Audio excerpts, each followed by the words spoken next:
Bismillahirrahmanirrahim. Assalamualaikum warahmatullahi wabarakatuh.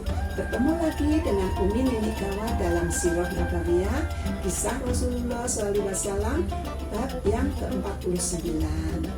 Pada hari ini Umi Nini Kawa yakin sekali kalian semua yang dimanapun berada, semua saudaraku seumat muslim, sahabat-sahabatku semuanya, anak-anakku, cucu-cucuku, semuanya pasti insya Allah dalam lindungan Allah SWT, dalam rahmatnya, dalam kasih sayangnya, dan semua tentunya sehat walafiat agar bisa mendengarkan kisah Rasulullah yang bisa kita ketahui untuk meningkatkan keyakinan kita, meningkatkan iman takwa kita, agar kita selalu bisa bersolawat setiap saat pada Rasulullah, agar kelak nanti di akhirat mendapatkan syafaatnya.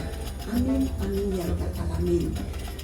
Dalam pandemi COVID-19 ini, jangan lupa setiap keluar rumah langsung pakai masker, jaga jarak, cuci tangan, olahraga, dan ikuti apa yang dianjurkan oleh pemerintah, yaitu protokol kesehatan, agar semuanya selalu dalam kesehatan. Amin ya rabbal alamin. Kita mulai ya untuk bab yang ke-49. Allahumma sholli ala sayyidina Muhammad wa ala ali sayyidina Muhammad. Bab 49 ini menceritakan tentang Abu Bakar membenarkan cerita Rasulullah tentang istighfar. Kalian berdusta, kata Abu Bakar kepada orang-orang yang datang kepadanya. Sungguh Muhammad kini berada di Ka'bah sedang berbicara dengan orang banyak. Kalaupun itu yang dikatakannya, kata Abu Bakar, tentu dia bicara yang sebenar-benarnya. Dia mengatakan kepadaku bahwa ada berita dari Tuhan dari langit ke bumi pada malam hari ataupun pada siang hari. Aku percaya. Padahal tadi itu lebih mengherankan daripada berita yang sekarang ini. Abu Bakar kemudian mendatangi Rasulullah SAW. Saat itu orang-orang Quraisy sedang meminta Rasulullah untuk menggambarkan bagaimana kondisi Baitul Maqdis sesungguhnya. Rasulullah menggambarkan apa yang memang Rasulullah ke sana berkunjung ke Baitul Maqdis. Maka sementara itu beberapa orang dari mereka yang telah terbiasa berdagang sampai ke negeri Syam yang melewati Baitul Maqdis dan juga berkali-kali, Abu Bakar pun adalah juga salah seorang yang pernah berdagang ke sana.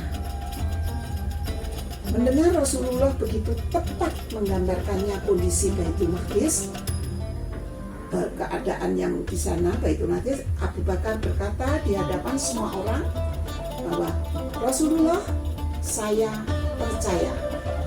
Nah, bahkan orang-orang kafir sekalipun menggeleng-gelengkan kepalanya karena heran bercampur kagum mendengar kata-kata Abu Bakar. Mereka menghormati kesetiaan dan tingginya rasa percaya Abu Bakar kepada Rasulullah SAW. Rasulullah sendiri sangat gembira mendengar perkataan Abu Bakar yang mempercayai bahwa semalam Rasulullah telah pergi ke Baitul Maqdis. Apa yang dikatakan Rasulullah dibenarkan oleh Abu Bakar. Jadi pada saat itu semua orang di hadapannya tengah bertanya-tanya, dan ada yang mengejek dan mencaci, bahkan yang lebih menyakitkan, beberapa yang sudah masuk Islam dia murtad karena tidak percaya dengan apa yang Rasulullah sampaikan. Sejak saat itu Rasulullah memberi julukan kepada julukan kehormatan, maksud kami, kepada sahabat kesayangannya itu, yaitu As-Siddiq.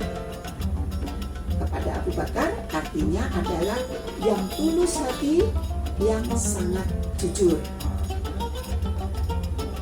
Bukti dari kafilah yang pernah berdagang ke Sam yang melewati Baitul Maqdis itu merasa belum cukup mendengar betapa tepat gambaran Rasulullah tentang Baitul Maqdis. Orang-orang Quraisy meminta bukti lain. Rasulullah mengatakan bahwa dalam perjalanan beliau melewati beberapa kafilah yang sedang dalam perjalanan menuju Mekah atau ke arah Syam. Rasulullah mengatakan bahwa di saat itu salah satu kafilah seekor untanya terjerembab jatuh karena terkejut mendengar suara yang itu buruk lewat tadi yang dinaikin oleh Rasulullah karena kehadiran buruk. Rasulullah juga mengatakan tempat kafilah itu berada. Saya melanjutkan perjalanan, demikian sabda Rasulullah, sampai tiba di Dojanan, yaitu melewati sebuah kafilah Bani Fulan. Kutemukan mereka semua sedang tertidur dan mereka mempunyai sebuah guci yang tertutup.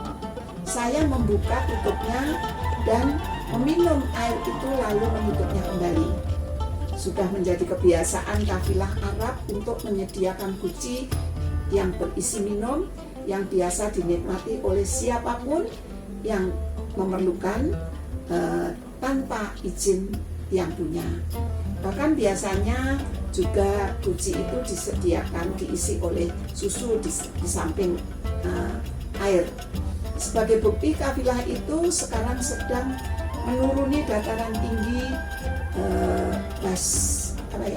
Baidok di celah Tan'im.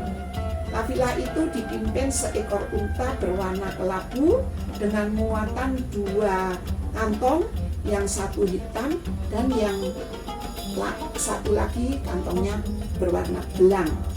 Orang-orang kemudian bergegas menuju celah itu.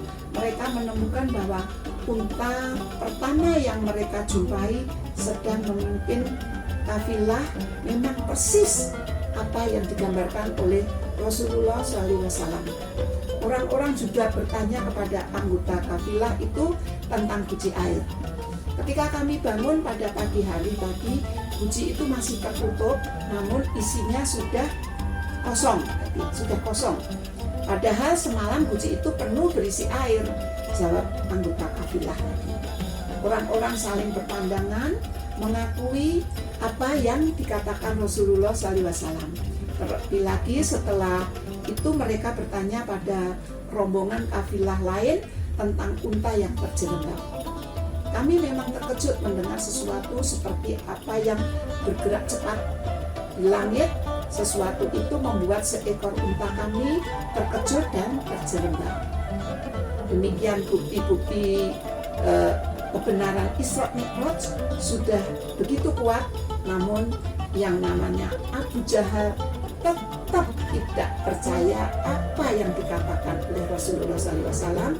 Padahal sudah ada bukti-bukti kafilah-kafilah yang dikatakan Rasul. Tetaplah Abu Jahal tidak bisa berubah menjadi seorang yang beriman. Itulah orang yang keras hatinya, yang sudah ditutup rapat oleh Allah hatinya, karena insya Allah dia adalah penghuni neraka jahanam. Untuk pertemuan hari ini sampai di sini dulu. Kita bertemu esok. Mudah-mudahan semuanya selalu mendengarkan sirah nabawiyah kisah Rasulullah Umi Nini Kala sampaikan agar bisa dipetik pelajarannya. Apabila ada tutur kata yang keliru, mohon dimaafkan. Billahi taufiq wal hidayah. Wassalamualaikum warahmatullahi wabarakatuh.